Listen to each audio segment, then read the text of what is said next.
Africa becomes a manufacturing alternative as U.S. India trade rift deepens.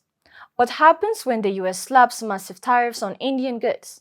Factories don't just shut down in Delhi or Mumbai. They start opening up in Nairobi, Addis Ababa, even Lagos. Africa, yes, Africa is in suddenly the spotlight as an alternative manufacturing hub. But is this really Africa's big chance or just another short-lived experiment? Hi, I am Samia Mohammed and this is Analytica Today.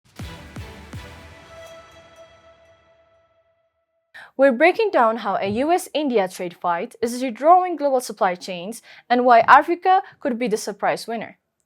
Here's the story. The US has hiked tariffs on a range of Indian exports, everything from textiles to jewelry, to as much as 50%. That's huge. And suddenly, Africa looks like an attractive alternative for Indian companies desperately to stay in the American market. But hold on, it's not that simple. So today, we will look at what this shift means for Africa, what India risks losing, and whether this is the start of a genuine industrial revolution on the continent. First, let's set the scene. In 2023, India exported over $20 billion worth of textiles, jewelry, and diamonds to the United States. Nearly a third of its global jewelry trade depends on the American market.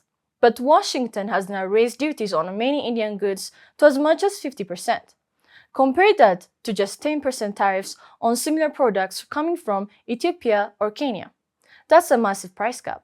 According to the Bloomberg Economics, India's exports of labor-intensive goods could collapse by up to 90%. Think about that. Factories closing, millions of workers at risk, and an entire supply chain under a threat. And while Indian exporters scramble, competitors like Vietnam, Turkey, and Thailand, who face lighter tariffs, are already stepping in to fill the gap. So where does Africa come in? Countries like Kenya, Ethiopia, Nigeria, Botswana, and Morocco have been quietly preparing for a moment like this. They offer low wages, tax holidays, special economic zones, and duty-free access to the US through trade deals like AGOA. Take Ethiopia. Wages here are roughly one-third of India's. That's why big names like Gokulada's, Exports, and Raymond Lifestyle to Indian apparel giants have already set up shop in Ethiopian industrial parks. In Kenya too, exports of apparel to the US come with tariffs of around 10% compared to India's 50%.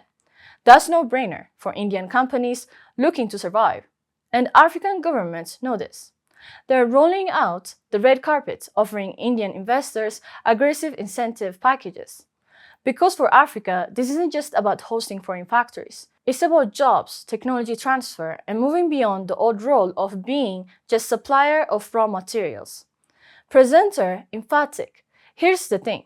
For decades, Africa has talked about industrialization, but this trade dispute may have handed it a once-in-a-generation chance to actually make it happen. But opportunity comes with risk. Let's not forget India is facing potential disaster here. Industry leaders warn that nearly a third of their jewelry trade could collapse. That's millions of jobs on the line, and Africa is no guaranteed success.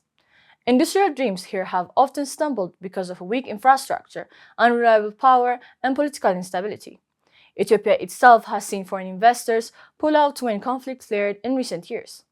So while Africa looks attractive on paper, investors know that peace and stability are the real bottom line. And then there's India's response. Officials in Delhi aren't standing still. They've widened their export strategy from 20 destinations to 50, looking to markets in West Asia, Africa, and even rerouting goods through countries like Mexico, Canada, and Turkey.